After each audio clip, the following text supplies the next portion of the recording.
actually expected lah. Because I believe you have been learning extensively on Excel. Yeah. But when we come to binary format, if you still remember binary format, we store our data in a 1 and 0, meaning something that only computer can understand. By the way, do you know what is a binary? Yeah, I mean, it just it just flashed through my mind. You know what is a binary? Have you have experience in binary? Yeah.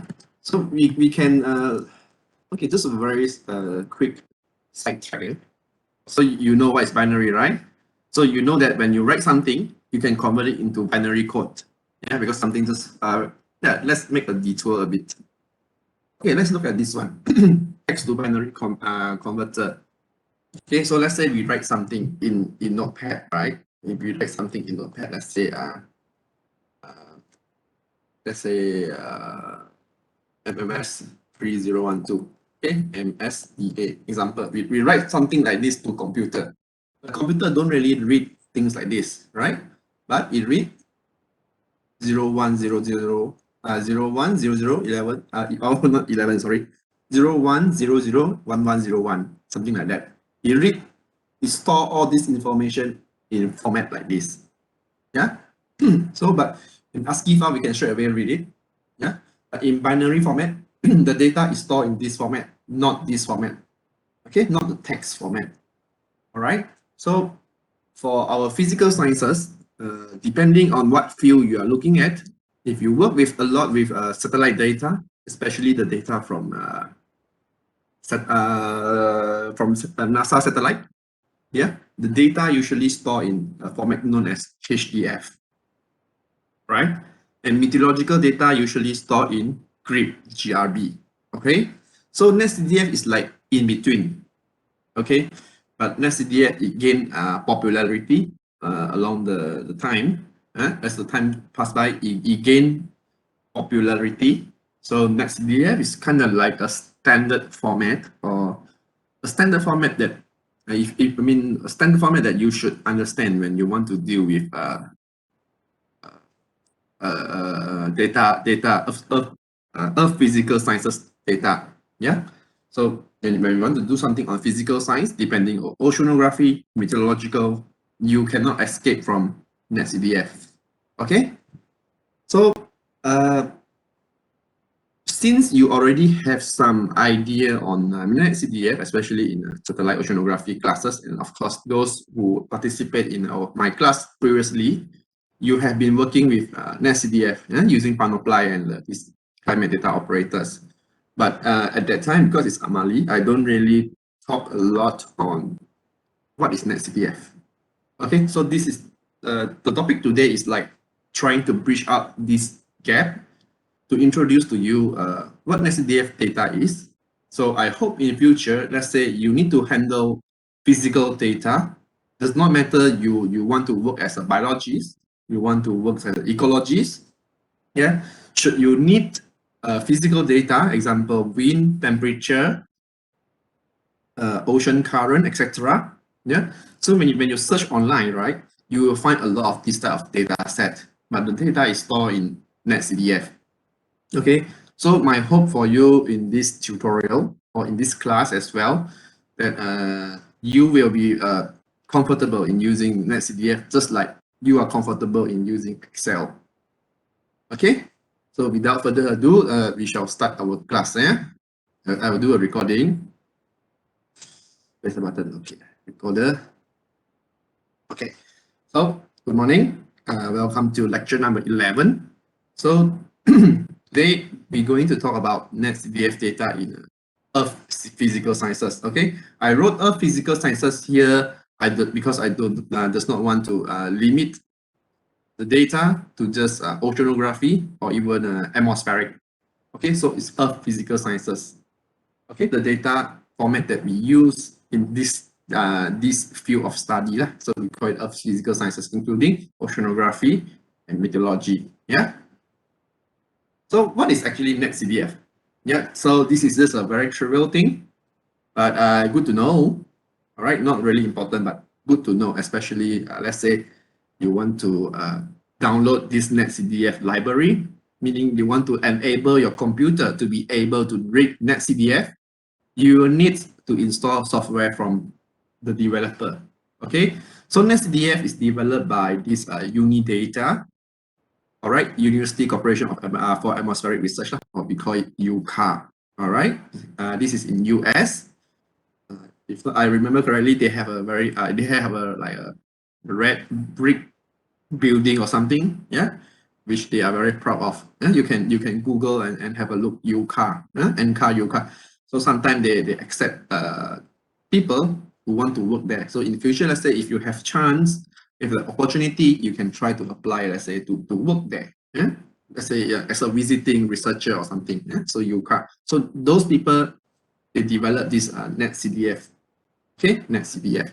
So it is usually self-describing. If you still remember, when we say binary data, which self-describing, it means the data have metadata embedded in it.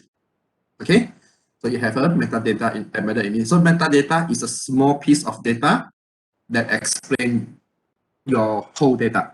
Okay, so for example, I give you a value, a group of value, a group of numbers.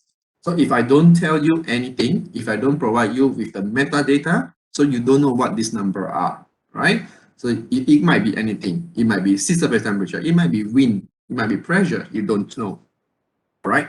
So usually, NetCDF come with this self-describing data, okay? In fact, most of the NetCDF data, I think all the NetCDF data I provided to you is self-describing data, but there are some format of NetCDF that is not self-describing.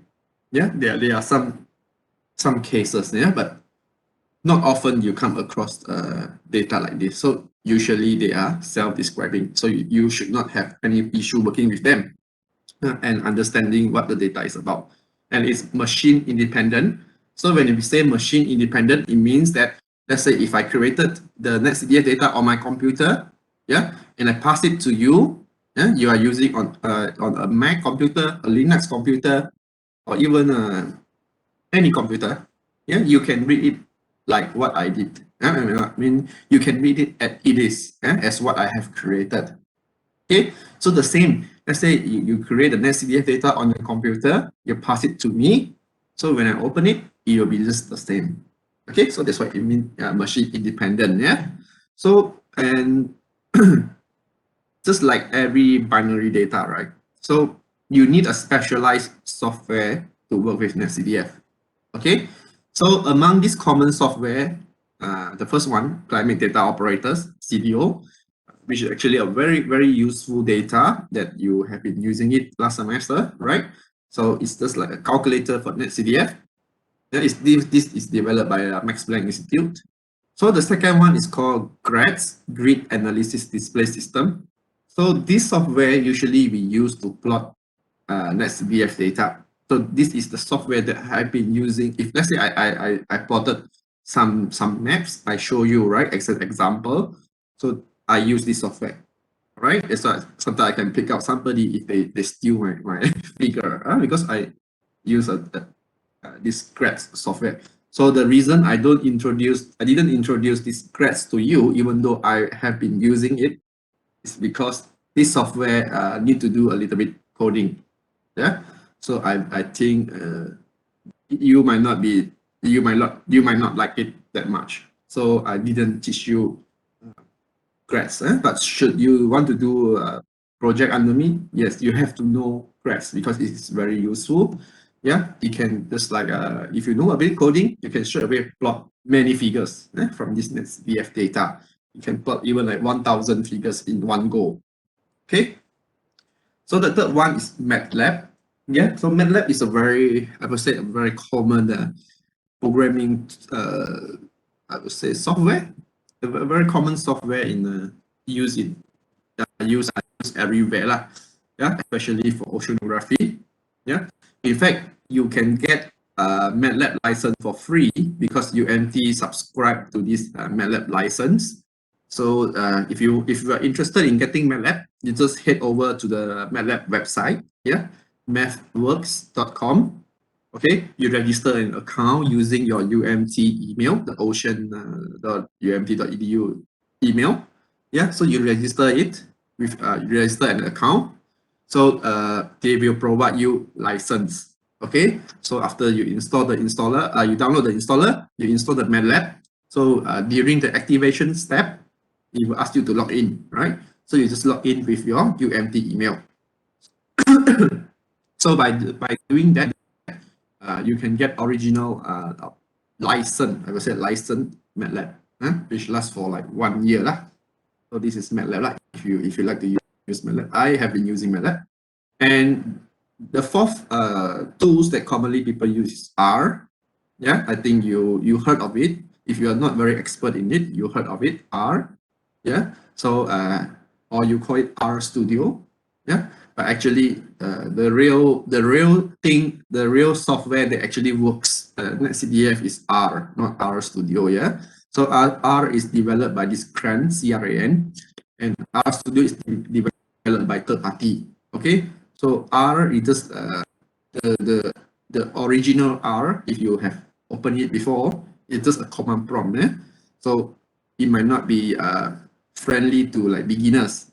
Okay, so somebody wrote a program, like we call it the wrapper, yeah, to provide R with the graphical user interface. So that's why you always say R Studio, R Studio. But actually, the software is R, not R Studio. All right, R Studio is just the wrapper. And the last one is Panoply. Yeah, Panoply is a graphical user interface based software. You have been using it. I introduced this to you because I think this software, because it has this graphical user interface, so you might not be so scared to work with NetCDF, because I have been teaching a lot of people on NetCDF, grads, CDO. So whenever, maybe CDO, they are still okay, but when they come to grads, they are a bit worried. Okay, because when you open grads, it's just a black color terminal, you need to type command. So people are afraid.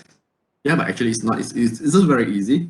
All right, so I come across this Panoply. So Panoply is developed by NASA. Okay, so using Panoply, you can easily display your data lah. So if you should already have experience on this lah. Okay, and CDO and Panoply and maybe R are the tools that you are going to use for a tutorial. Okay, if you want to use MATLAB, it's fine as well. Okay. So these are the three tools that you are going to use later in the tutorial is CDO, obviously, MATLAB or R, and Panoply. Okay. So these are the common tools that we use when we want to work with NetCDF. Okay. All right. So as expected, so NetCDF is a binary data. Yeah. So something like this. This is station observed data that I wrote in NetCDF format. All right.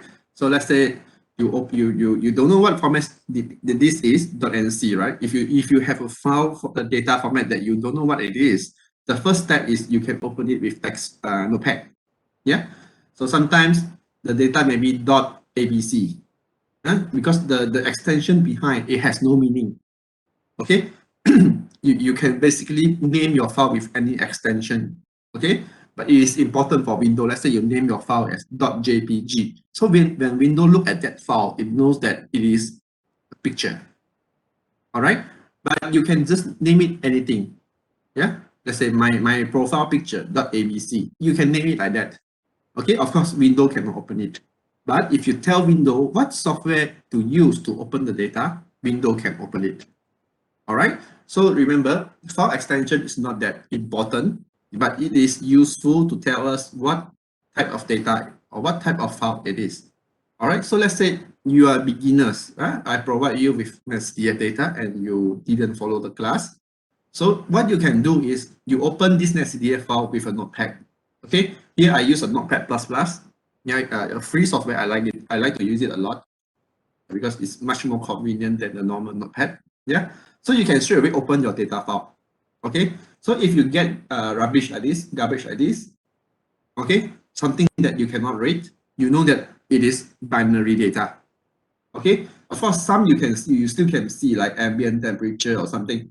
right? So those information are written in text, but most of the data is written in binary. That's why when you open with Notepad, you only get garbage like this. Okay, so you immediately you know, okay, this file is binary. Okay, this file is binary. But if you let's say open it and it display nicely, all the data display nicely, so that data is ASCII format. Okay, remember, even though the data can name dot something, okay, as long as you open it, it show you text, it is ASCII. If it show you rubbish, it is binary. All right, so like this, you have SDF, you open with Notepad, and you open it with Excel, you get rubbish like this. So it is a binary data. Okay, so it cannot read like how you read your ASCII data. Okay, so I hope you are clear later. Don't like don't panic why when you open the file you get garbage like this because the data is in binary format. Okay, so how to get data from a binary format or a data stored in binary format, for example in SDF.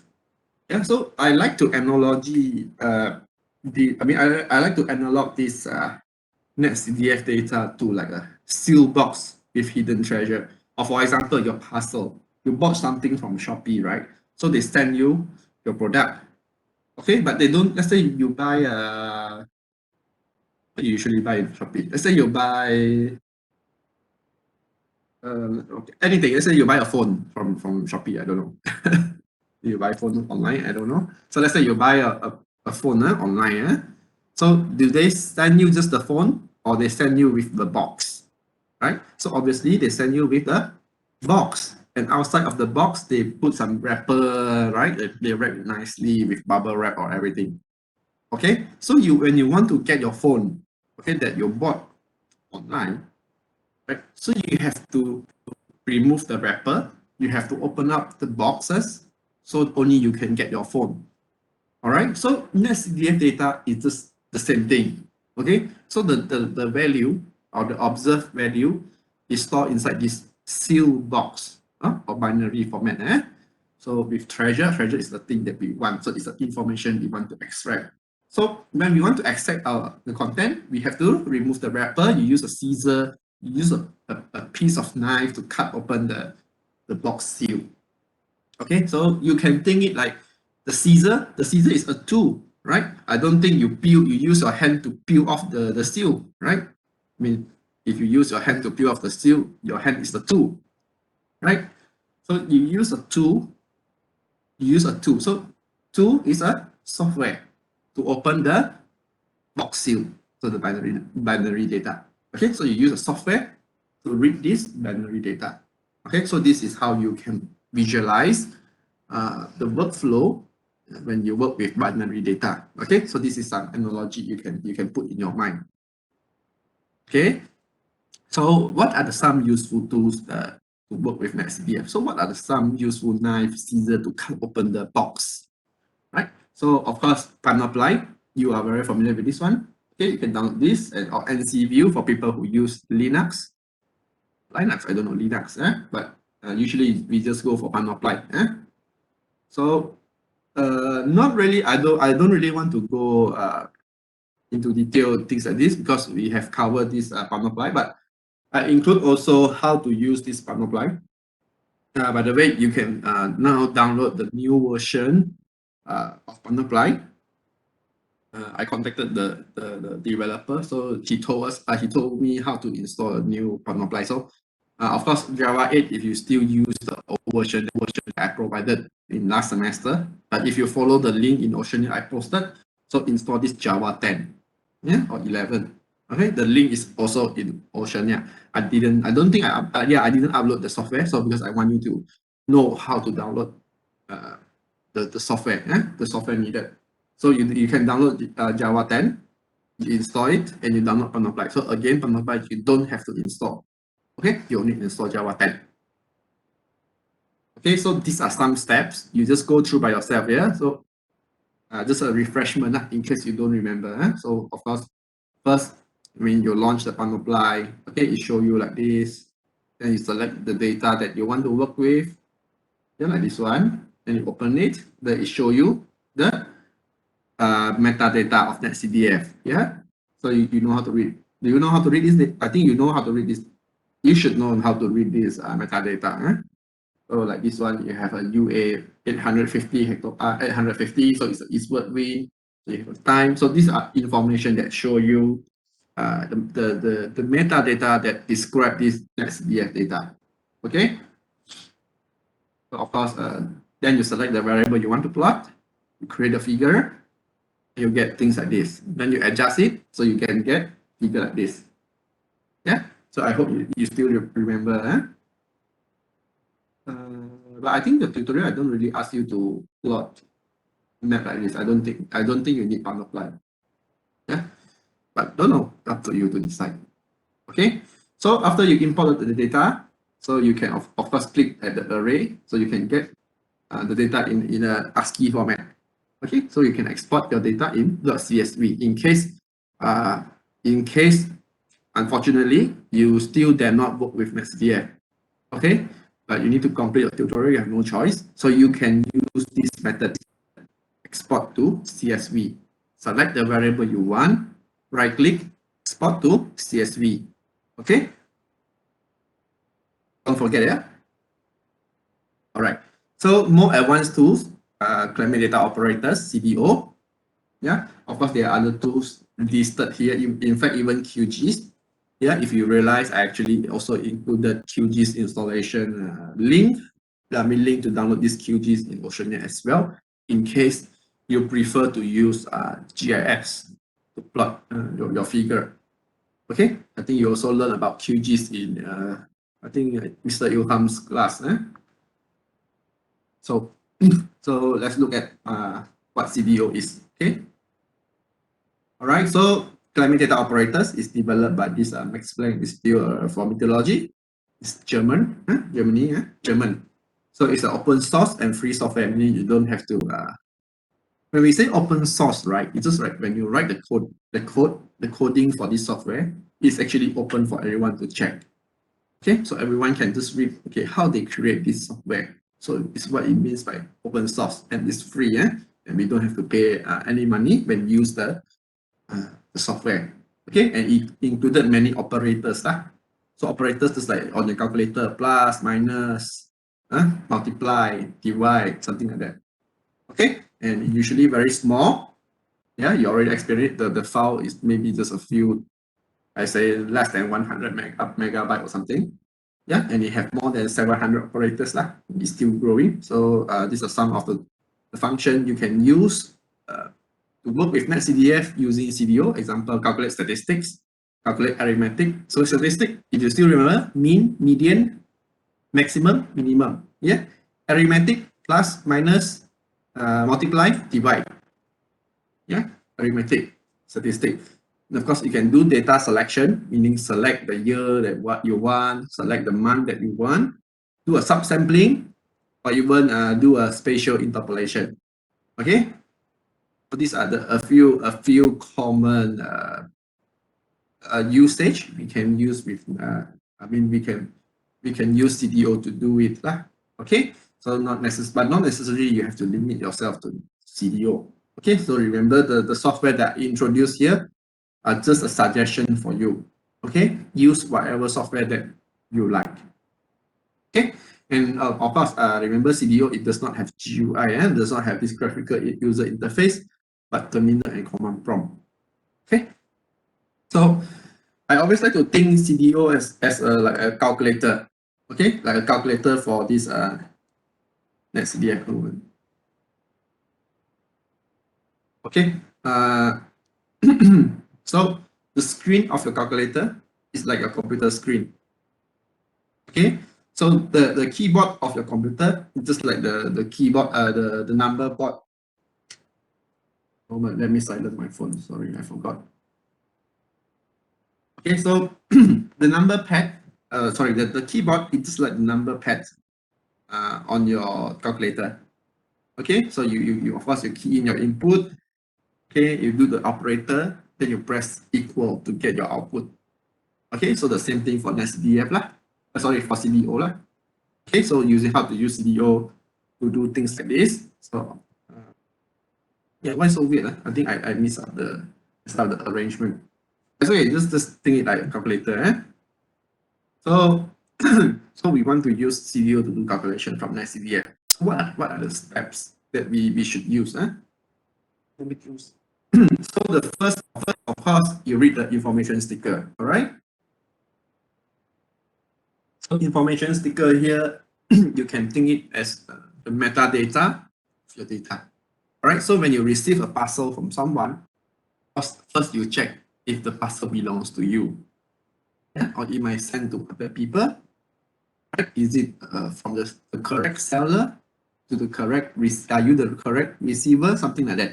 So you read the label of the NetCDF. Okay, so the same thing, you downloaded the NetCDF data, you read the label. So how you read the label? Sorry, the label is something like this, yeah, the metadata. Okay, or we call it the header of NetCDF. Okay, so what you tell us what are the data, or what are those data that contain in this NetCDF? All right. So example like this one, I zoom it in this metadata. Although I assume you do know what it is, but I will still quickly go through. So I have a data file known as this PR, ECRF, RecCM4, historical SRF.nc. So I have this file, .nc. I got it from somewhere. So I wonder what is in this file, right? What is in this box? So first we read the label. So we extract the metadata. So the metadata told me the longitude have 227, the latitude have 164. This is meaning grid. Okay, 227 grid, 164 grid. Okay, so 227 in the x direction, 164 in the y direction.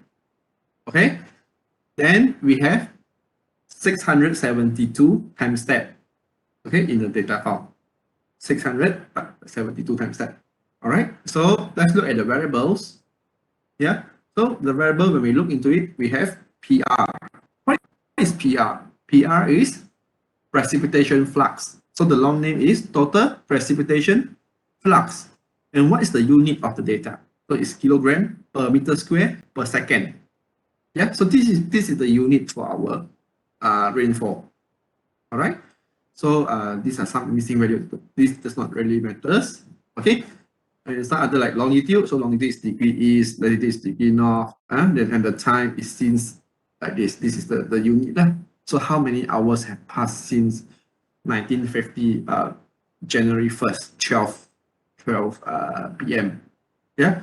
So this help us to know, let's say time step number 1 is already how many hours since this date. So let's say you get 0 hours since 1950 January 1st, 12 p.m. So the first time step of the data will be 1st of January 1950, 12 p.m. Something like that. Okay, so this is how you read the metadata. Okay, this is how you read the metadata. So how to get the metadata? You might ask. How do you get the label of the NetCDF or the next NetCDF box, right?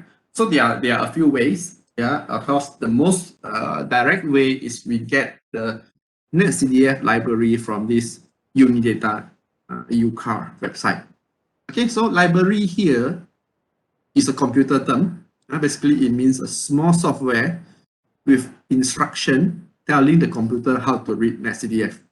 It's a very small piece of software to tell the computer how to read NetCDF. Just like now, I'm telling you how to read NetCDF. So I put this library in your mind, in your brain. Okay, I install this library in your brain. So after that, you already know what is NetCDF. Okay, so the same thing. So for the computer to know how to read NetCDF, so we need to provide it with a small software, which you can call it library. Okay, NetCDF library. Okay, and when you do that, you type in the command prompt and the terminal and Msda -h in PY file. Okay, so another way is you use panoply. Okay, the simplest way, and I think you like the way you will use it the most. Okay, so you launch your panoply. Sorry, you not launch your panoply. So you input the data, and then it will show you the metadata. Okay, like this one. So you can read from there. Okay, of course you can also use CDO lah. Okay, but I don't really like CDO. Only sometimes I use. Okay, so mainly what I use this Msda minor H, minor H, because I have installed this SDF library on my computer.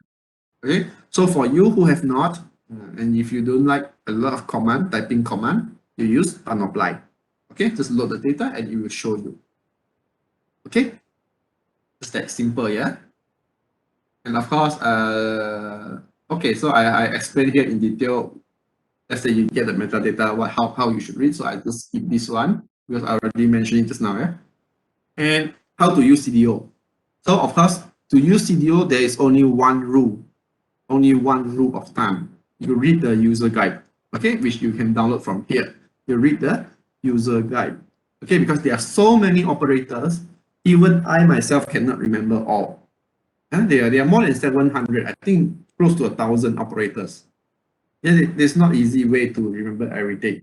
So you will have to always refer back to the user manual. Okay, this .pdf thing. All right. So how do you use CDO, the flow? First, you should already know. So, but let's treat it as a refreshment class. Okay. So first, you launch your terminal, obviously. Then you call CDO in the command prompt of terminal.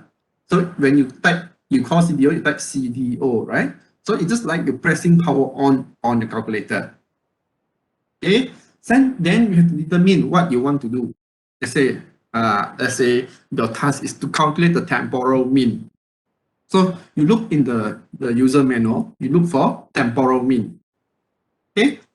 So you decided the operator that you want to use is known as, let's say, TIMMEAN, TIMMEAN. Okay, that is the operator you want. So it's just like you decide which button you want to press, plus, minus, multiply, or divide on your calculator. Okay, then you specify the input file you want in CDO. So in calculator, you key in the number you want. Okay, 2 plus 2, for example. So 2 is the input, plus is the operator. So after you specify, you call CDO, you specify the operator you want, you specify the input file, and then you give it an output file name. Okay, you give an output file name, any name that you like. Okay, so when you do this, it's just like you press equal on your calculator. So 2 plus 2 equal. So equal is your output file name on calculator, just like on calculator on CDO, yeah? So it's just that simple. Okay, so the full syntax of CDO, of course, you have CDO operator. If it has any option, example, you need to select year or something. So your input file and your output file. It's that simple. Okay, and I hope you can remember things like this lah. Okay, because this is very, very, very basic. And of course, just a reminder, read the user guide. So why I keep saying read the user guide? So let's look at the user guide. The most important part will be the index. Okay, so the index. So let's say you want to calculate something.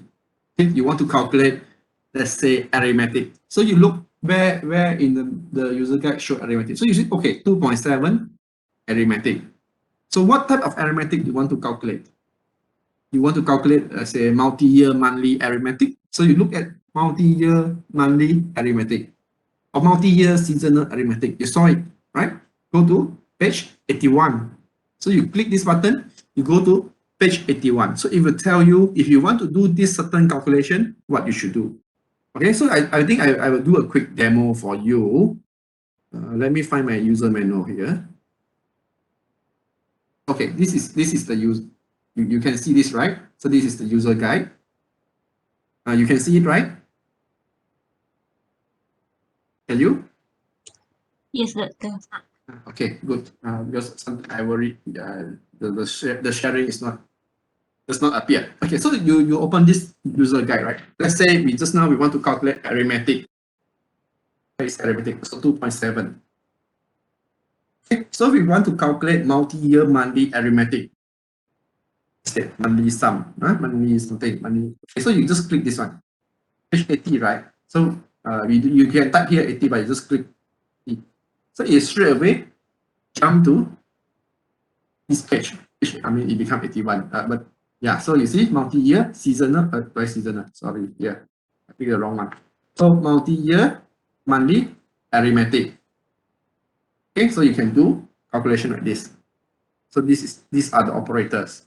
So you just type CDO, you replace this one with this one. Any one that you want to use. Okay, then you provide your input file 1, input file 2, and this is your output. So let's say 1 plus 1 equal. Easy, right? Let's say go to statistics. Okay, we don't do a lot of arithmetic now today. We do statistics. Okay, of course, let's say you want to convert a unit, you have to use arithmetic. Let's say convert Kelvin to degrees Celsius. You have to minus 273.15, right? So that one obviously is arithmetic. So let's say we want to work with statistics, yeah? So we want to calculate the temporal mean. Temporal mean. So temporal mean is statistic. Okay, so temporal all time steps. So you can see statistical value over all time steps. I mean, obviously I straight away already know because I checked the statistical value. Yeah, and then I go this time step, statistical value over all time steps. So you just click it. So let's say you want to calculate the time mean across time. So you just look here. This is the one. Okay. So the operator to use is called TIM-MEAN, T-mean. So you just substitute this one as with T-mean, right? So T-mean, input file, output file. So if you don't remember, you can see from here. Okay. So you call the CDO, you turn on the power of your computer. So T-mean is the operator you want to use. So this is your input and this is your output. It's just that simple. Okay, so O file or output file, it will store the temporal mean of I file. Okay, so it's just that simple. Let's say if you don't like to use SCDF, you want to use ASCII as well. So you can output it. So let's see output. I don't remember what is the term for. You can just find output. Okay, I mean you control F. Okay, you can use control F if those you don't know. Yeah, so it's under import export. So output. So you just click here. So output I files. Okay, so you can print ASCII output. Right? Or output F if you like your number to have, let's say, a fixed decimal point, let's say 2 decimal point. Yeah, so you can see like this. Okay, CDO output F. This have 4 decimal, 8, something like this. Okay. Or another you can use like output tab. So you have a lot of function. I don't know how many function, but this is a old user guide 2016. I bet now it has more. Yeah, no, it should have more operators compared to 2016 when I downloaded these operators. When I download this software. Okay, so this is how you use the user guide because obviously we cannot remember everything. Okay, so this is how you use the user guide. Okay, so just a quick demonstration. I would say this is like a refreshment for you and a case study to help you work with the NetSDF data. Okay, so first, of course, you want to check information. So there are various operator you can use. Okay, you can check via this user guide, this one. Okay, CDO, obviously turn on the CDO, the operator you want to use, and the input file. Okay, so why does not have O file? Right, because this just want to show you information. So how do you know when to put O file and I file, O file? Okay, obviously, let's say you don't know. Okay, so you can just check here. Let's say we find S info. Okay, so click here. So you see, you only have operator I file. It does not have O file. Okay, so it means what it means that if you punch in this command CDO S info, it will straight away show you things like this. Okay, you see the example, just like this, just like this. Okay, you use CDO just like this. Right, so of course I added some information here. If you draw one arrow, you are writing the output of this. to a text file. Okay, so if you double arrow in append override. So when we I'm not sure you know what does it mean override in computer. Okay, so in computers, let's say you have a file with the same file name, you copy and paste it at the same location. If you ask you, do you want to overwrite the file? So if you click yes, so if you click yes, the old file will be replaced by the new file. So this is what we call override. Okay, so if you output something to a file name, okay, let's say old file.txt, and let's say you type the second command, you write only one arrow like this red arrow once, into the same file name, it will overwrite the first information. Okay, so if you want to store the information side by side, I mean top and bottom, you use double arrow. We call it append. So append, it means put below, put below, put below. Okay, so this is how the differences between overwrite and append. Okay, and then of course this one I told you just now, t-mean. Let's say we want to calculate the mean of the data across time or temporal mean. So I mean this is an example how you can do it, right? So CTO t-mean input file, output file. Okay, this old file you give a name that you like. All right, so you can check the information. Of course, you can plot it, example, multiply or grades after you do the calculation. Because always remember, visualizing after doing calculation is important, especially for you all, I would call it beginners. Yeah, because you are new to the CDO, so you don't know what is actually happening in the calculation. Because it's just calculator, right?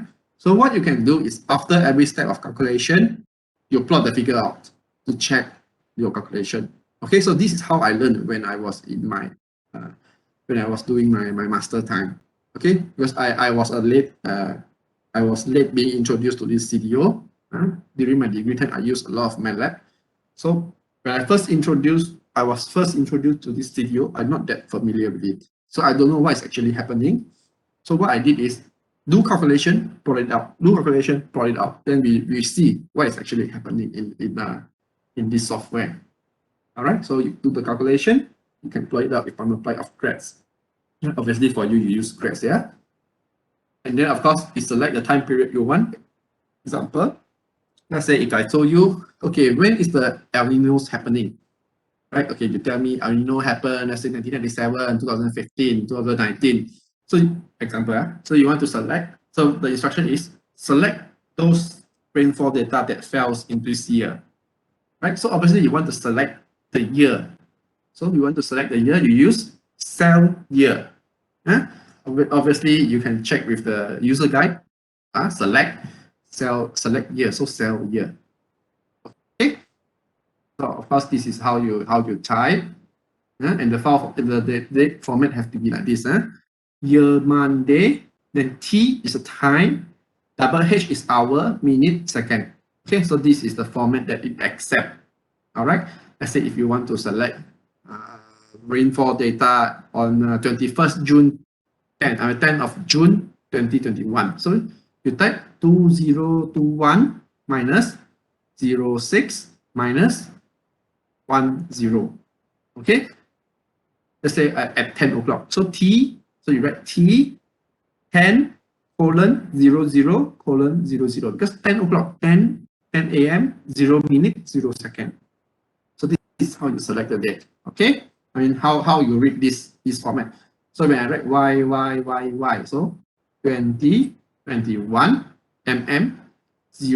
06, or even you can write 6. I think it's okay as well. So dash dd 1 0 or 10. Let's say 03 for third, or you can just write 3. Then you write a T, the T, then the hour, minute, and second. Okay, and of course, if you want to select the season, DJL, blah, blah, blah, or annual, ANN. Okay, so just I mean this is, of course, this information you can get from the user guide, but I extract it out to help you to make your life easy. Okay, so example here, you want to select the data from here to here, this date to this date. So this is the way we write, how we write the we call it the options, the option.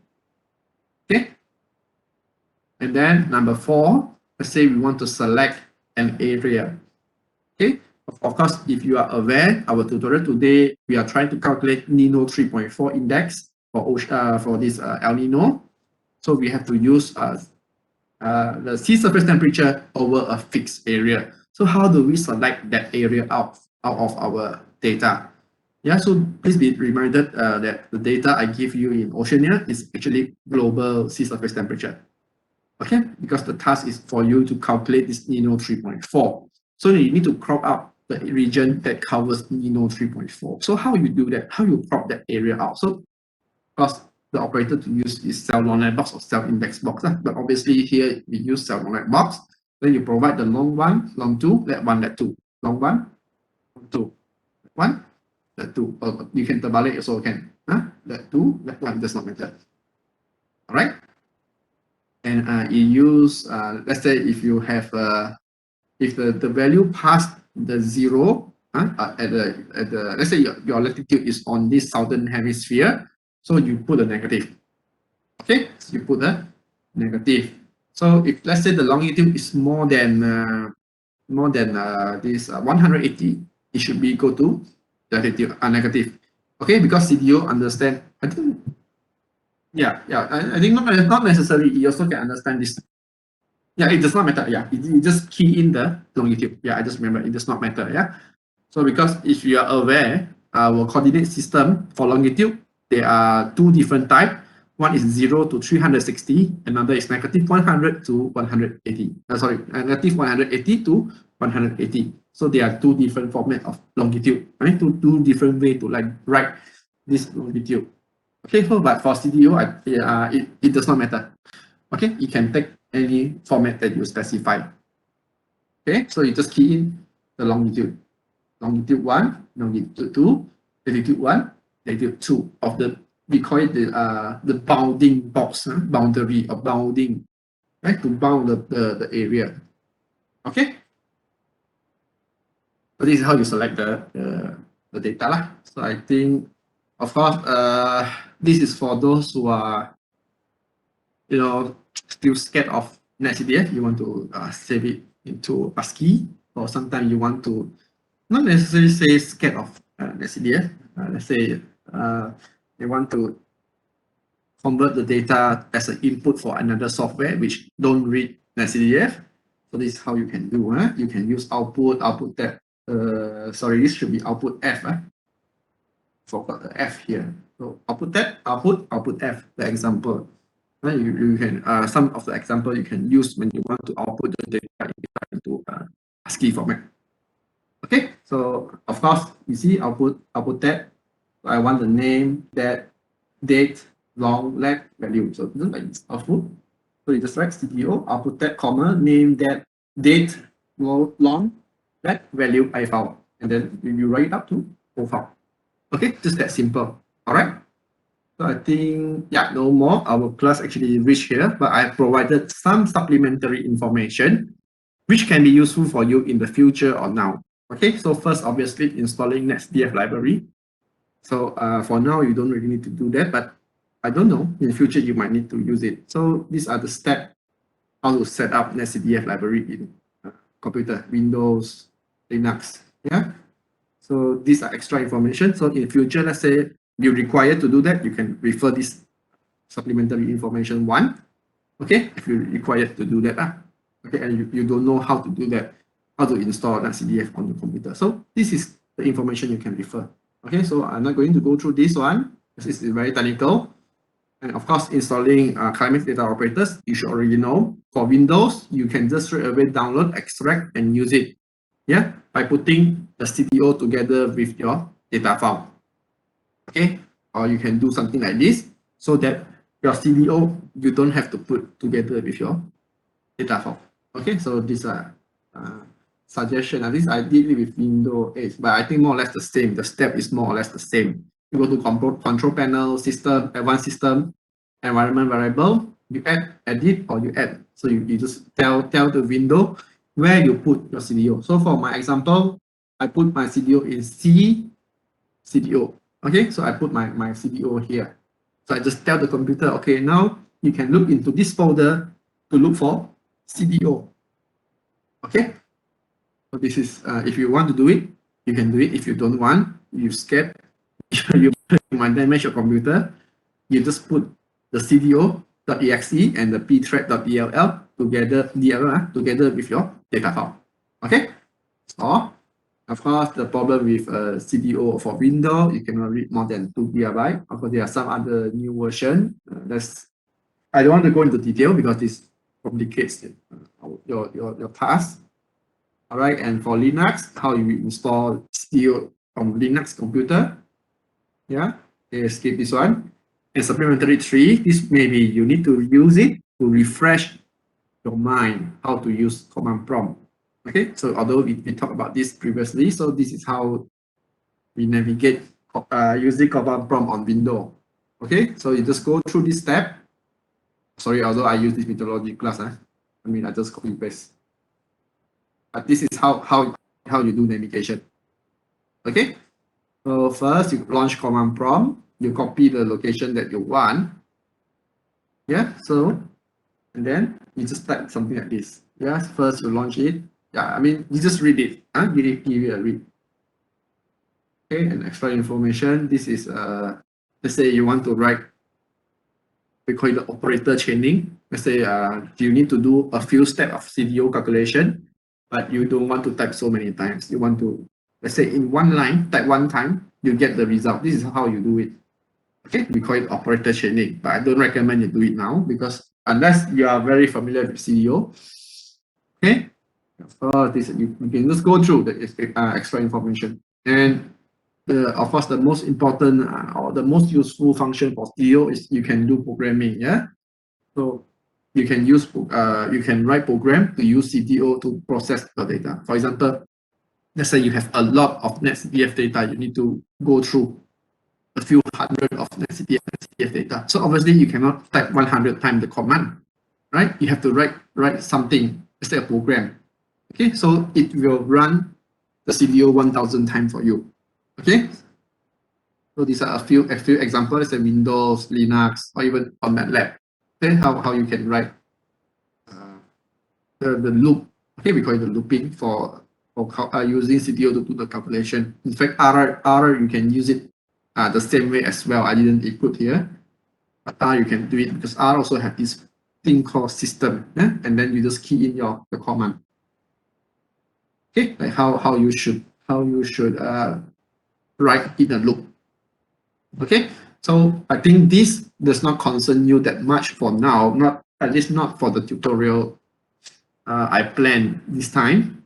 So probably supplementary information 3 is what you want to have a look. Okay, just to refresh your mind on how to use command prompt. Of course, you can also refer the Amali handout that I give you step by step in last semester. If not, you can just refer this one, how to use the command prompt. Okay. All right. So I think that's all for the class. And we'll move to our tutorial task. Okay. So I think this is the most important part. All right. So I was made aware that you don't want to have assignment. So, but I promise you something that the assignment is something like your PITA research. So I gabung them together. All right.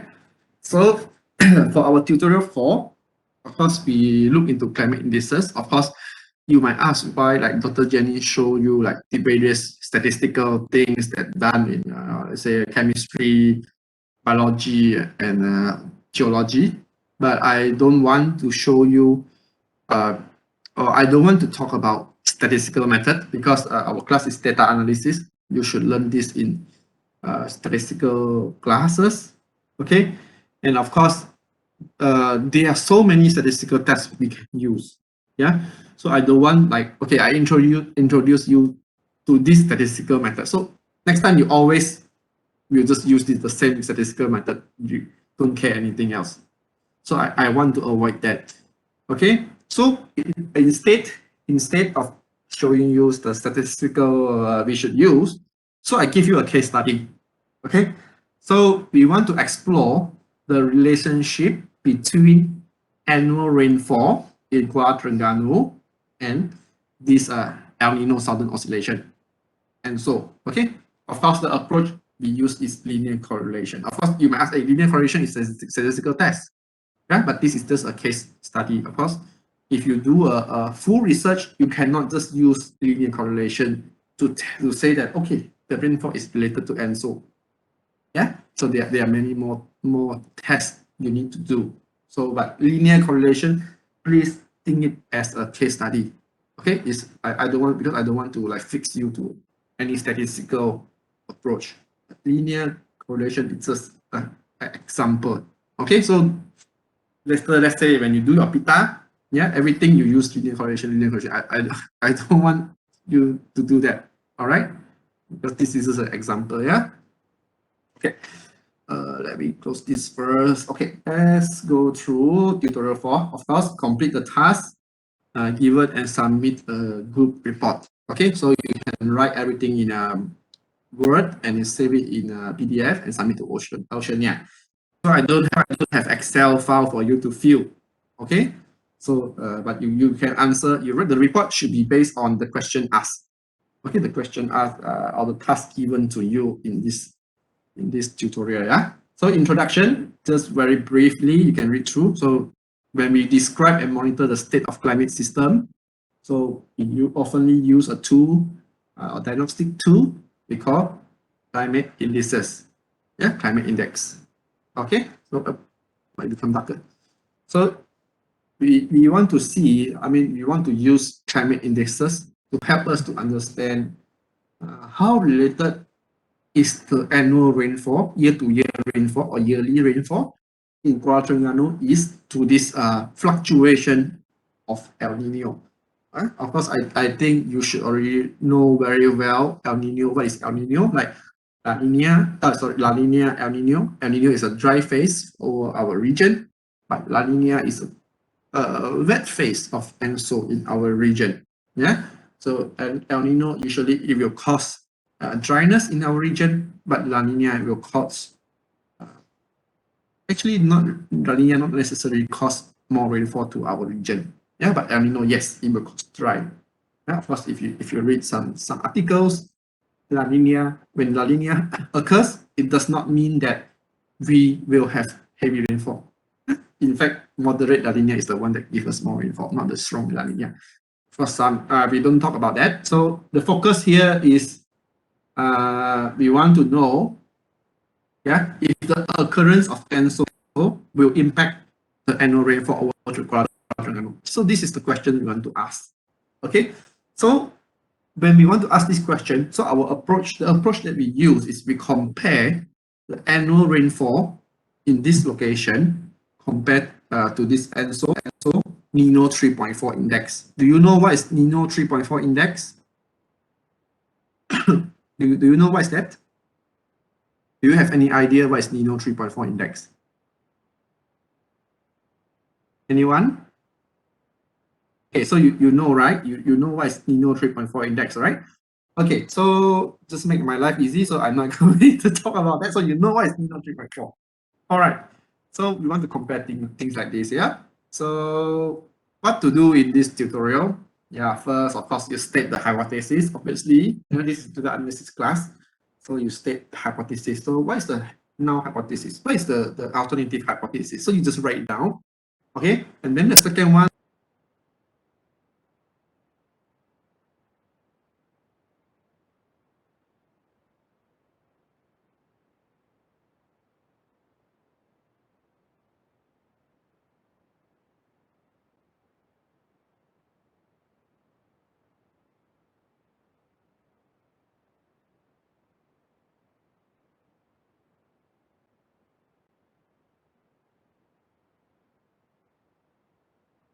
but it is very difficult to use if you don't know how to do programming. Okay, so I think yes, I think it's this one. You have to just I don't, but it's this one GSOD. So like everyone, they have to contribute measurement, ground measurement to a common repository. Yeah, meaning every Met service in the world has to contribute rainfall data to a common repository so that scientists can use it to do calculation. Yeah, but the data can be a bit scary if you don't know how to do programming. Okay, although the data is in ASCII format. All right, so ASCII is easy. You open, you read it. But if you don't know programming, it can be tough. So, but if you really in despair, you need station data. This is you can check. Let's just go through very quickly. I think we have some time. Wait, let me check. I actually have a program written where to download this data. Let me just go through. Yeah, wait a moment. Sorry, because this is unplanned. I did not want to show you actually, but since I already mentioned it.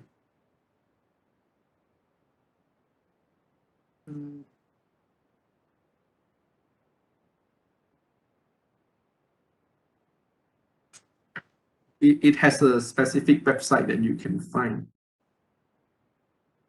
Well, I just search. Wait a moment, yeah. Script.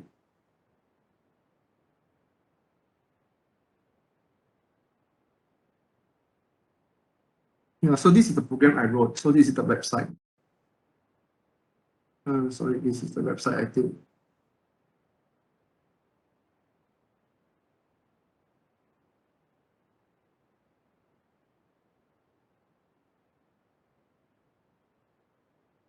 I'm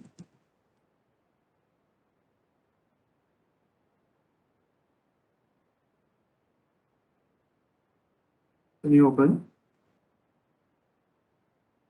Yeah, maybe they already changed the web page, but this is where you can get GSOD website rainfall FTP and OAA. Yeah, I mean it's here obviously. I wonder, is this the problem with Google Chrome? Let me use another web browser.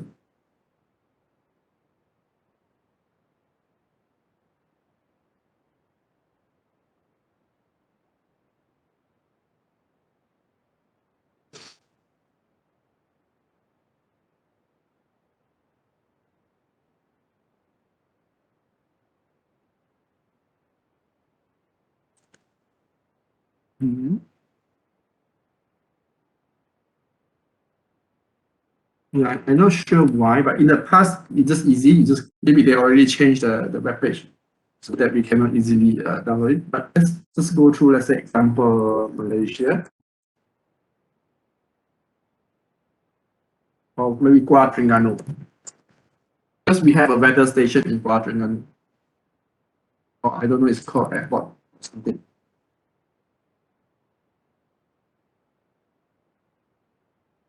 Jaya.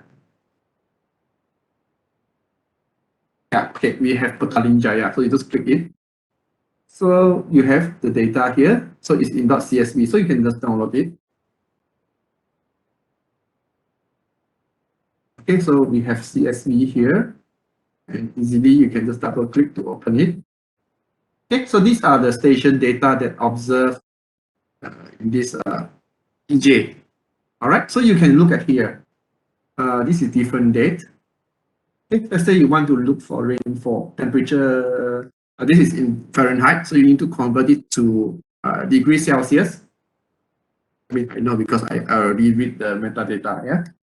So let's say precipitation here. So this is the rainfall. Okay, if you see 99.9, it means no data. Okay, or this one, it means no data. So when is this until? Let me see. It might not be the newest we have. Now this is 1998. Of course, I think you can do something. You can change the period here, or you do some setting here. So this is ASCII data. All right, you can get data from here. Okay, but let's say if I want to ask you to calculate let's say the monthly mean is data. So how are you going to do that? Right? So it's not that easy. But if you know how to do coding, yes, you can do it very easily. Okay? So I don't really recommend at your stage to use station data like this. Of course, you can use if you know how to use R, MATLAB to do coding. Yeah? Of course, there's some tricks.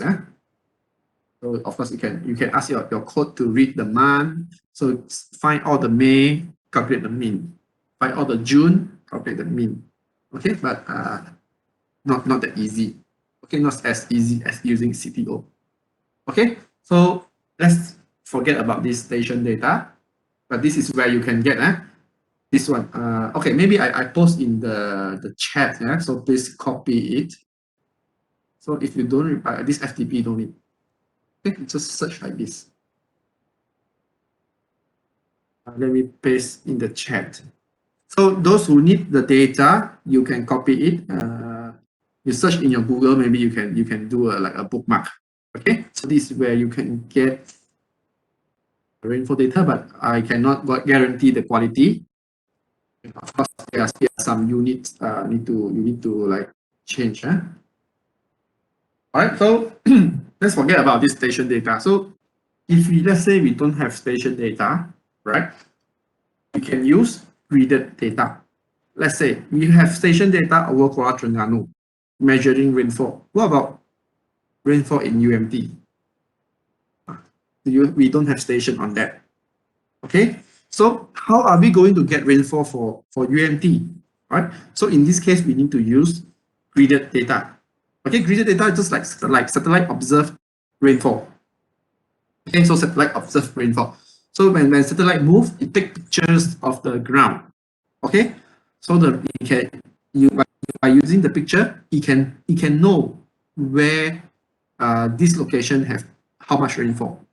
Okay, so but how do we extract that? Right, so this is so we obtain can be very tough, like I told you here. So we can use rainfall graded data, just like taking pictures here, and we want to prepare year-to-year annual rainfall over a fixed point on Kuala Terengganu.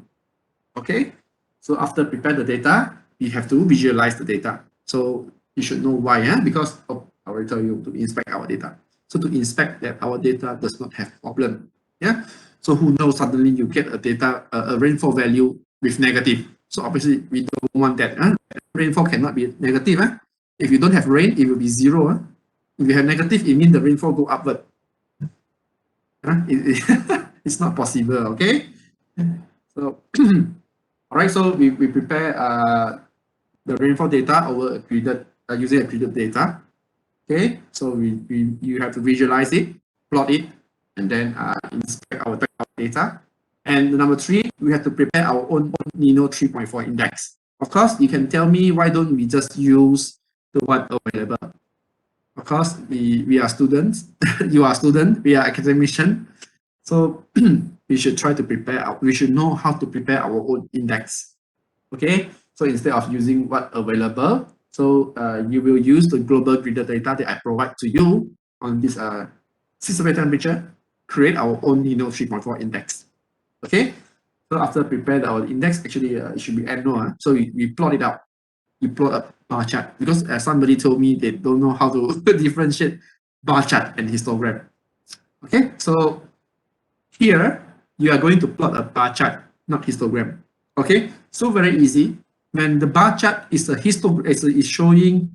bar chart is showing distribution of the data, that is histogram. Okay, if the bar chart is just describing the data, it is a bar chart.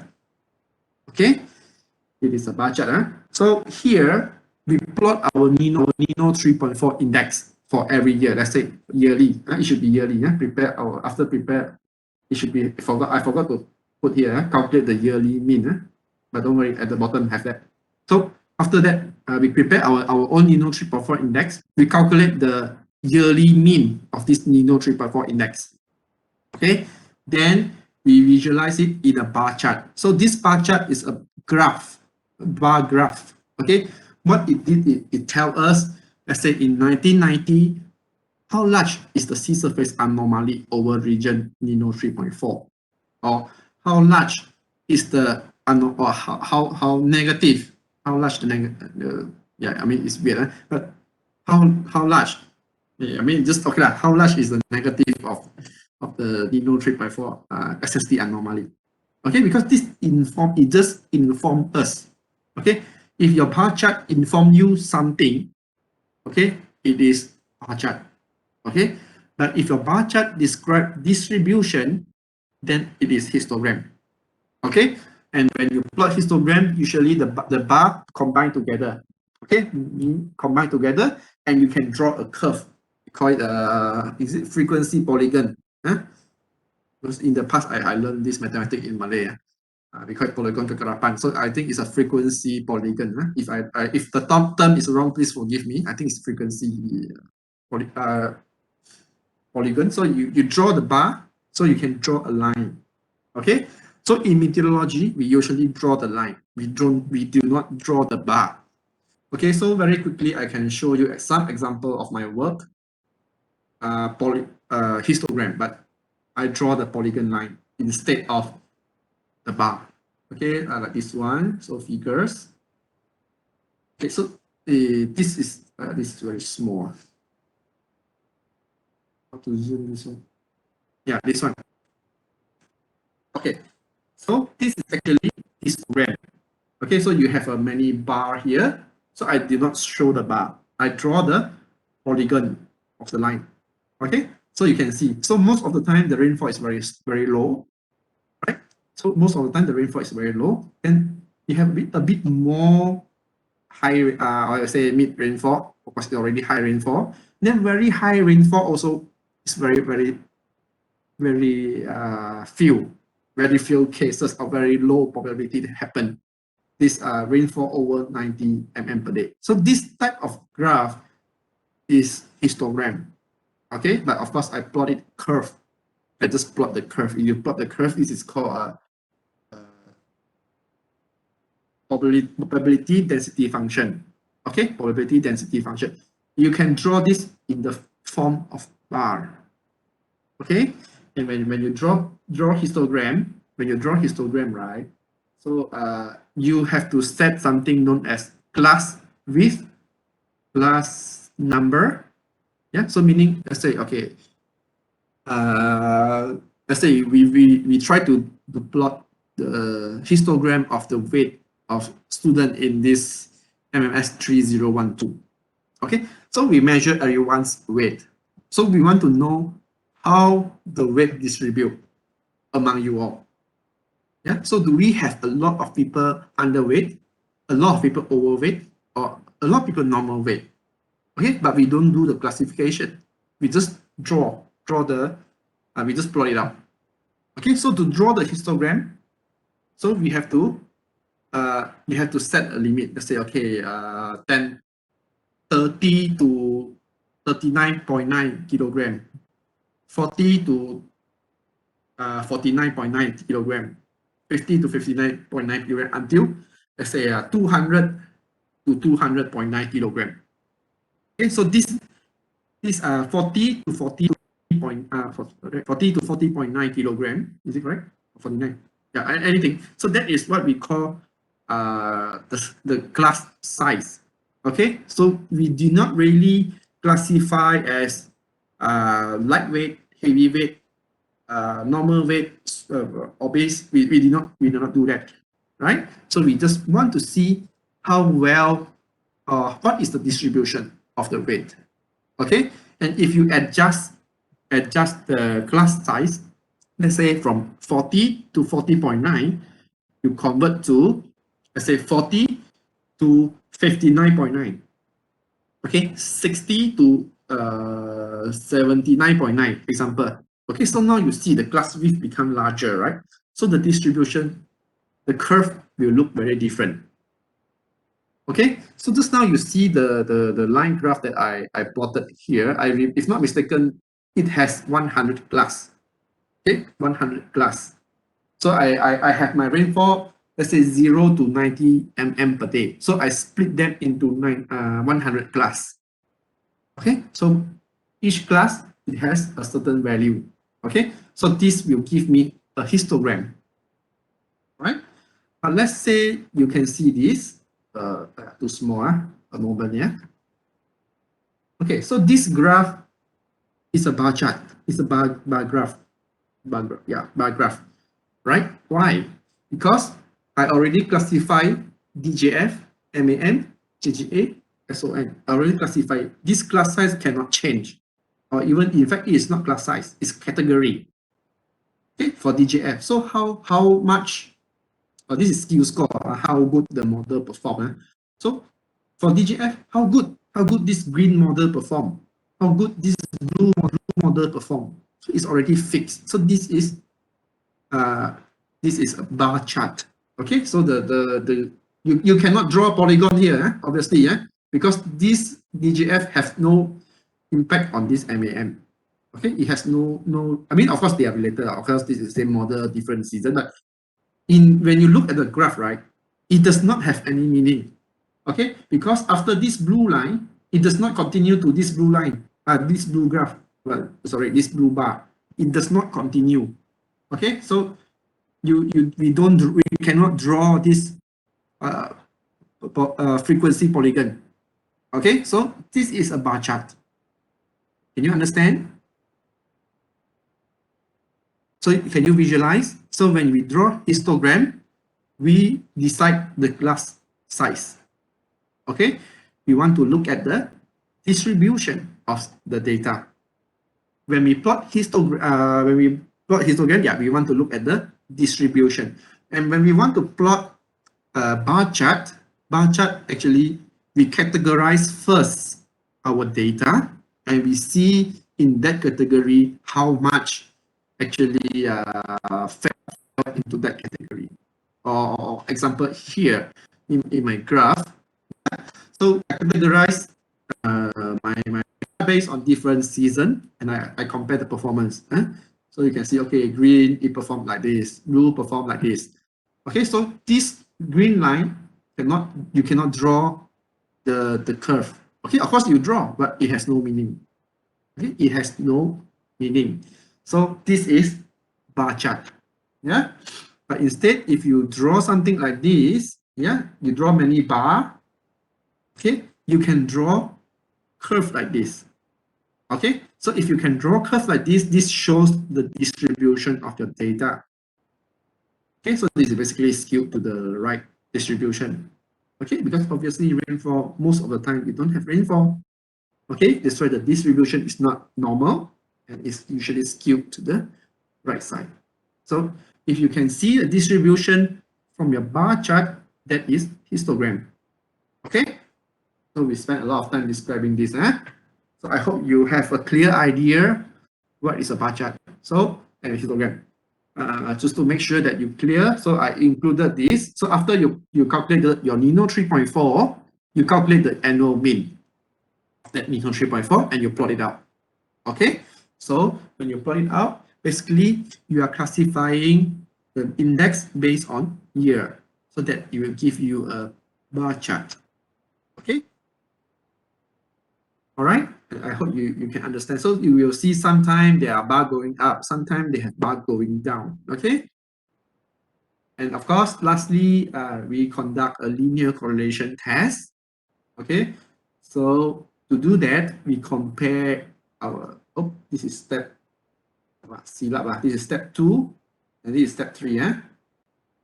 Later I will fix this. So in step 2, we prepare our observational data at a point, and step 3, not 2, we prepare this Nino index. Okay, so we want to know what is the relationship between El Nino and this rainfall. So we do a correlation test between the two index. So we compare the annual rainfall to the Nino index. So you use a linear correlation. Okay, so after that, you have to overlay, you have to plot a line graph. I usually prefer line graph, yeah. So you draw a line graph of the rainfall, and on top of it, you overlay this Nino 3.4 index. Okay, because if you still remember, sometimes you will get high R value in correlation. It does not mean there is correlation. There is linear correlation. Okay, so when we overlay the Nino index and the rainfall, the two things that we use to calculate correlation, so we can visualize. Okay, we can visualize, is it really having linear correlation? Of course, the best way is for you to plot scattered plot. I don't want to make things complicated, so you just overlay the rainfall. So let's see. You overlay you plot the rainfall and the Nino index together. So we want to see when the Nino index going up, does the rainfall going up or does it going down? Okay, or when the rainfall when the Nino index going down, does the rainfall going up? Yeah, we want to see, does it have this type of pattern? Yeah, so if you calculate it, you get, let's say, correlation value 0.8. Yeah, so when you plot the two line together, the Nino and the rainfall together, you see them go, Nino going up, rainfall also going up. Nino going down, rainfall also going up. Yes, the two of them have linear correlation, have linear relationship. Okay. I mean, obviously they have linear relationship. If not, I will not ask you to plot it. I will ask you to plot scattered plot. Yeah, but the best way is actually to plot a scatter plot. But just to make your life easy, you just plot a line graph. Okay. And then lastly, this is to help you to plot histogram practice. So using Nino 3.4 index, you identify which year is El Nino year. Okay, based on the definition of El Nino using this Nino 3.4 index. Yeah. Then you select the monthly rainfall of that year.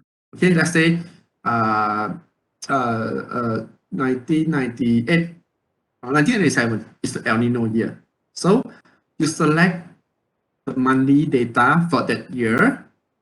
Okay, and then of course, let's say 1997, 2000, I don't remember, 2015, 2005.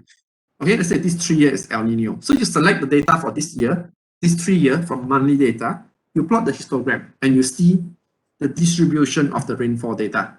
And you do the same for non-El Nino years. So we want to see how El Nino change the rainfall distribution. So this information is given to you from via this histogram. After you construct the histogram, you can see how the data distributed. Okay, of course, why we like to draw the polygon frequency instead of histogram is because we can overlay. All right, so I teach you how to do this. Let's say you see chips 05. Chip 05 is actually observation data. Okay, the one I provide to you, but yours is 25 kilometers. So red and blue is the one simulated by my model. Okay, so from this graph, right, let's say you plot the histogram. A lot of bar you cannot see, so you plot the line. So you can see, right? So this red model, right, is simulated less the rainfall over this area. Okay, over this range, this let's say 5 to 10 mm range. Okay, when it's supposed to have 5 to 10 mm range, so the model is simulated only a bit this light rainfall example, but it simulated a lot of this high rainfall. You see, it's higher than the black line. Okay, so this tells us how the rainfalls are distributed in different model. So using the same idea, but I don't ask you to plot this curve, but you just plot the histogram. You can see, okay, maybe you want it, the distribution is shifted to the maximum is shifted to the right. Okay, maybe you want is a bit to the left. Yeah, of course, you will not get a bell shape. Rainfall, you will not get a bell shape. You will get, if you draw bar, you will get pattern like this. Okay, so what I expect to see is there is some shift lah. okay, between El Nino and non-El Nino year. Okay, obviously, to do that, you can use R or you can use Excel. You can use R or Excel to do that. I don't think Panoply cannot do that. Panoply is just to plot map. Okay. Okay, so these are the tasks you need to do. So of course, I do not have like question like what Dr. Jenny did. So first part one, you state your hypothesis. So what are the hypotheses? So you just say hypothesis in this, the null hypothesis in this study is the alternative hypothesis in this study is blah, blah, blah. And then, okay, here have some instruction what to do. Of course, first, the point chosen for you is this location. So let's try to find out where this is. This is your task. Try to find out where is this location. Okay, you can draw a map marking the location point. You can use Google Earth to help you. Let me launch my Google Earth. Of course, I think you can use Google Map also because you just key in the long and left, right? So this one, okay, this you launch a Google Earth. You click this marker, place marker. Okay, let's say you key in the longitude. Let's say 3105 example. So let's see where it went. You go to somewhere in the ocean. So this is the location. Okay, so then you can just name it. Let's say point example. Okay, of course you can change the pattern. Yeah, very ugly. Everything also very ugly. Anything like this. Okay, so you've done that. So you can just export it to, you can just save it, save an image like this. So we don't need this. So legend, where's legend? Don't need this. Compass is okay. We don't need this. Yeah, so something like this. So you can just save it up. So this show you the location where it is. Okay, so try to find out yourself. I'm going to spoil it for you. Okay, so you draw a map. Okay, you draw a map, mark the location. All right, and then of course here I write using any software you are familiar with. Because you can use CDO, but you can use other software as well. So when we want to extract a data point, yeah, there are many ways. One of the common way is what we call nearest neighbor interpolation. Okay, you can use any software you are familiar with. If you want to use CDO, you can check at this notes. So I give you the example command how to extract the data using nearest neighbor approach. Okay, so of course after you extract it, you plot a line graph lah. Because this is a monthly data, it will be very messy. So you plot a line graph. I don't want you to plot a bar graph. So hard to read. Okay, and then you calculate the annual or yearly mean. You can use CDO or any software that you like and display your result in a bar chart or bar graph. Okay, and then you describe what you see. Okay, so I expect you will see sometimes it have a high rainfall, sometimes it have a lower rainfall, something like that. Okay, so of course this to help you to use CDO lah. Next, construct Nino 3.4 index. So the definition is SST anomaly with respect to this period across this region. Okay, so El Nino is when the anomaly exceeds 0.4 degrees Celsius. Okay, so these are the definitions. So let's follow this definition and create our own index. Yeah. So first, of course, you crop the data to Nino 3.4 region. This one, cell long box. By the way, if you still remember. Okay, then you calculate temporal mean. Because we respect to this, right? So we calculate the temporal mean for this period. So what is the value? So just show me here. Okay, of course, usually you don't have to write like this, but I want to look at your step by step. I want to make sure you did it right. So you answer lah. So the value of calculated temporal mean for this today is something. Okay, then you calculate this Nino 3.4 index by calculating the differences between SST data and this temporal mean differences. Yeah, so subtract arithmetic. This when you calculate differences is arithmetic, you subtract. Okay, and then of course you plot a line graph to show your result. Okay, just to check that you know what you are doing. Okay, because obviously I only want to see number 4, but just to make sure you do your calculation right. So you plot this line graph to show your result. Okay, and then you calculate the annual yearly mean of this. Okay, and then you display the result in the bar chart. Okay, display it in the bar chart. Yeah, I call it bar chart here because from year to year you don't really draw this polygon. You cannot draw this polygon. We are not talking about distribution here. Okay, so it's a bar chart. And number 4, lastly, we do the correlation test. Okay, so what calculate the correlation of this annual rainfall at this location and annual rainfall for this period? Because when you want to calculate the correlation, okay, both time series need to have the same length. Okay, so if let's say the rainfall have 10 years of data, your Nino index should also have 10 years of data. Okay, so you can calculate the correlation of coefficient. So what is the value of correlation coefficient?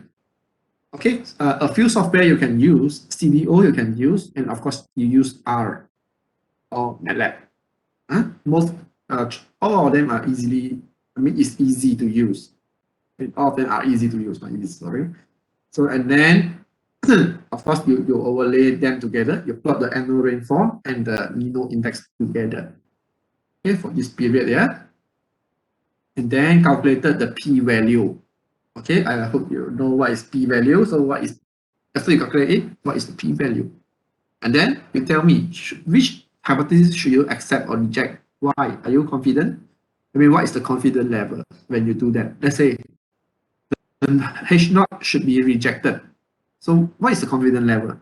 At 95% confidence level, example. Okay, so based on the p-value, you tell me how confident are you when you reject your hypothesis. Okay, so this you can refer, I think our week number 4 class, I think. Yeah, week number 4 part 2 on this p-value thing, alpha and p-value thing. So do that. Okay, so here, yeah, I have a step on how to calculate this correlation coefficient. If you use CDO, you can use team call. Why? Check why you use team call. But I don't recommend you use CDO in this case because task number 3 requires you to calculate p-value. Okay, CDO cannot give you p-value, so you have to use R. Okay, or MATLAB. So here I assume you all have R because I think you already installed it in the previous class. So here are the steps you use to calculate the R and the p-value using R, or the correlation coefficient and the p-value using R.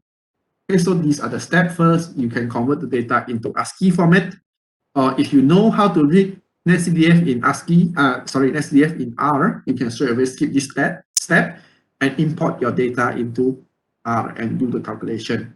Okay, if you follow my steps, so these are the steps you need to do.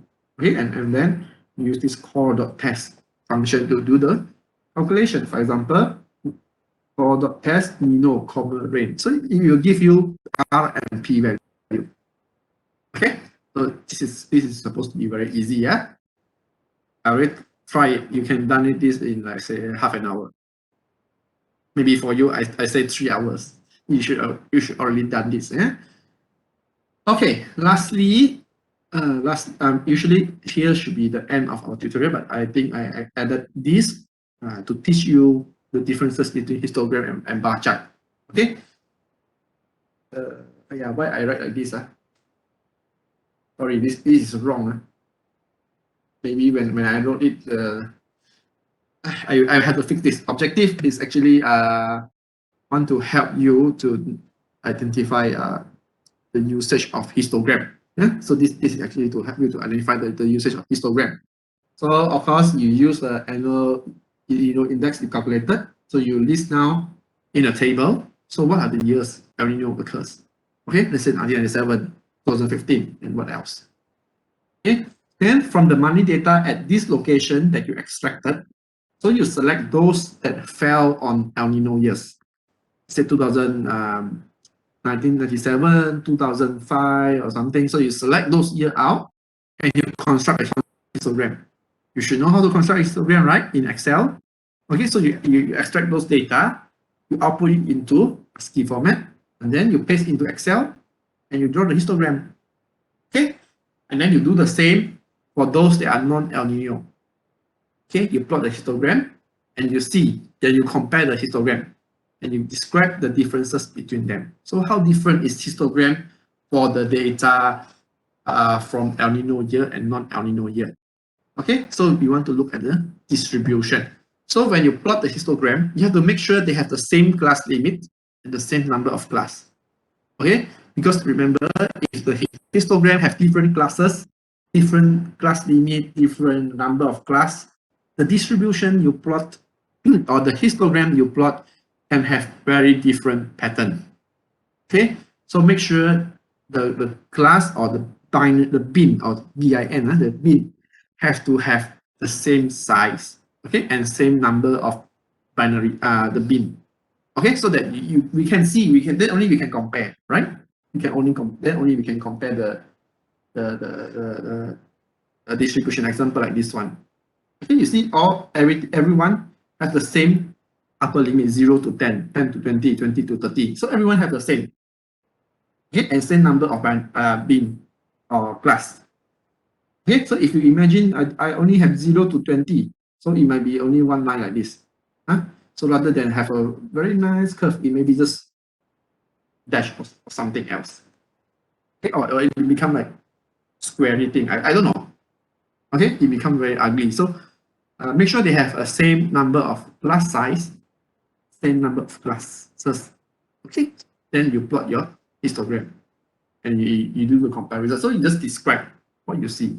So maybe for El Nino year, yeah, it has more higher rainfall. For for non-El Nino year, it has higher count of high rainfall, but lower count of dry rainfall compared to El Nino years.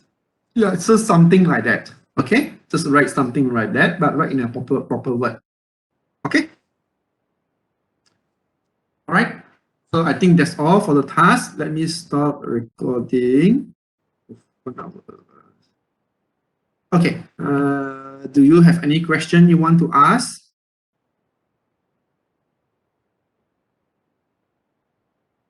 No question. So I think everything clear. So you have 2 weeks of time to finish this. Is the next time you should submit before 25th. Okay, so try to go through this tutorial. Feel free to ask me in the group. Okay, of course, if you want to PM me, it's still okay, but I don't really recommend that because I prefer if you ask in the group so that everyone can know. Okay, everyone can know what you are asking, the problem when I answer. So let's say when they have the same problem, they know how to deal with it. Okay, so I know this may be a bit challenging because consider we combine tutorial and assignment, so I think it's a fair thing, fair trade. Yeah, because we don't have assignment, so obviously the marks have to come from somewhere. So it will be this tutorial. Okay, so are you clear on the task that you are going to do? Okay, and I recommend you all submit as Java you have to download from the website. Okay, from the Java website. I think it's around 100 megabytes something. You try to download and see. If you can't, then because our Oceania have an upload limit, so I cannot upload the Java in Oceania. So I will prefer you just to download the installer from the website. Then you install it on your computer. Okay. All right. Anything else you want to ask me? Okay, so I think there's nothing else. I hope you enjoy your tutorial number 4. Yeah. If you have any question, feel free to ask me. So you might ask, our class is marine data analysis. Why we talk about rainfall? So basically, this is just a case study. You can obviously swap this rainfall with, let's say, sea surface temperature, salinity. You can do the same thing. Okay, so that's why I don't really separate meteorology or atmosphere study and this atmospheric study and this oceanic study. I don't really separate them. Okay. All right. So if there's nothing else you want to ask, class ends here lah. Okay, go and have your lunch, take a rest. I think you have another class coming. So work on the tutorial. Feel free to ask me any question. Okay. Of course, always refer the note first. Okay, and I think you have a group, right? You already have your tutorial group, correct? So you just get into your group, do the same thing lah. Okay, work on it, help each other. Okay, due date is 25th kan? Yeah, before 25th. Okay, 2 weeks time. So start from today until 24th, you should submit it. Okay, but let's say if you really need extra time, I don't really recommend, but you can let me know. Okay, because we are almost at the end of semester. If you use too much time, you don't have time to mark your report, you cannot submit your marks as well. Okay, so try to be on time. Okay, because I think after this, already no more classes on this. I don't know, Dr. Jenny, but I already nothing else I want to talk about. Okay, so use that time to do your assignment. Sorry, the tutorial. Any question, ask me. Okay. All right, good. Everyone good? And obviously, I need to fix a bit the typo here and there in this tutorial task. Yeah. So later you can re-download it after I fix it. Okay. All right. Then our class ends here lah. Okay. Goodbye, everyone. Have a nice day. Thank you, Doctor. Have a nice day too. Yeah. Let me fix that thing first. You want to leave? Thank you, Doctor. Yeah. I thought you don't want to leave. I should drink after I'm losing my voice.